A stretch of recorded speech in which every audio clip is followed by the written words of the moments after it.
కొడుకు వచ్చాడని సందడిగా వంట చేయబోయింది తల్లి. కాలు జారి పడింది, తొంటిలోకి ఇరిగింది కాలు.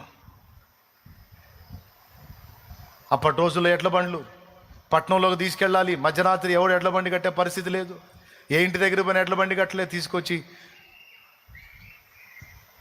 తల్లిని మంచం మీద పండుకోబెట్టి తెల్లవార్దులు ప్రార్థన చేశాడు. నైట్ అంతా మోకాళ్ళేసి నా తల్లిని ముట్టి స్వస్థపరచు, ఆమె బాధ చూడలేకపోతున్నాను, తండ్రి స్వస్థపరచు, నువ్వు ముట్టు, నువ్వు తాకు, ఆమెను లేవనెత్తు, నా కోసం కష్టపడబోయింది, కాలిరగొట్టుకుంది, మమ్మల్ని తాకి స్వస్థపరచమని తెల్లవార్దులు మంచం దగ్గర మోకాళ్ళుని మొర్ర పెట్టాడు దానియేలు గారు. తెల్లవారుజాముకి కలుక్కుమని సౌండ్ వచ్చింది. కేక వేసి లేచింది తల్లి. చూసుకుంటే విరిగిపోయిన కాలు అతుక్కుంది. అక్కడ నొప్పి లేదు, బాధ లేదు, అసలు విరిగిన ఆనవాలే లేవు.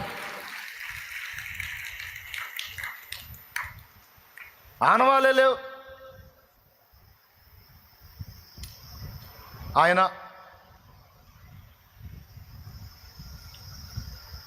దేవుని కార్యాలు స్పష్టంగా అనుభవించారు. ఇక తెల్లవారి బండి అవసరం లేదు, ఏం అవసరం లేదు.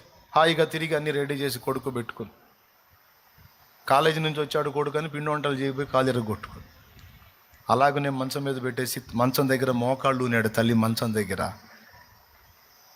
సస్తే సావని పోతారు. మంచం దగ్గర మోకాళ్ళుని మొర్ర పెట్టే బిడ్డలు ఎంతమంది?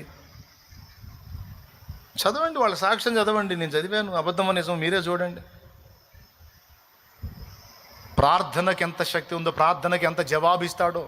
ప్రార్థన శక్తివంతమంది అని చెప్పట్లేదు, ప్రార్థన శక్తి దేవుని కృపలో ఉంది. దేవుడిస్తాడు, జవాబిస్తాడు.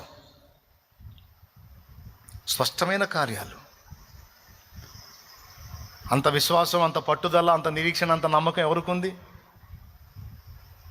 ఏదో అబ్బాయి ప్రార్థన చేస్తున్నాళ్ళే అనుకుంది తల్లి.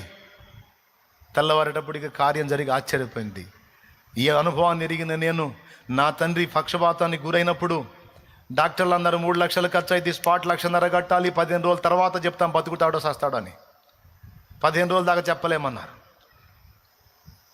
గ్యారంటీ చెప్పినప్పుడు అక్కడ ఎందుకు తీసుకురండి అని ఇంటికి తీసుకొచ్చి మంచం దగ్గర మోకాళ్ళు నేను మా నాన్నతో ఒక మాట మాట్లాడాను. నేను ప్రార్థన చేస్తా, విశ్వాసం ఉంచుతావా, దేవుడు స్వస్థపరుస్తాడు.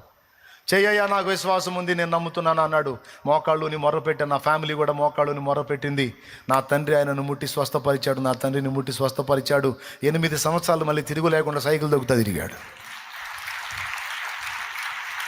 ముసలితనం అందం మళ్ళా నూతన శక్తిని ఇచ్చి దాదాపు 8 ఏళ్ల కంటే ఎక్కువ సంవత్సరాలు బ్రతికేటట్టు చేశాడు. ఎందుకు ఇవ్వడాయా జవాబు ప్రార్థనకి? అంత నిశ్చయత, నిరీక్షణ, విశ్వాసం.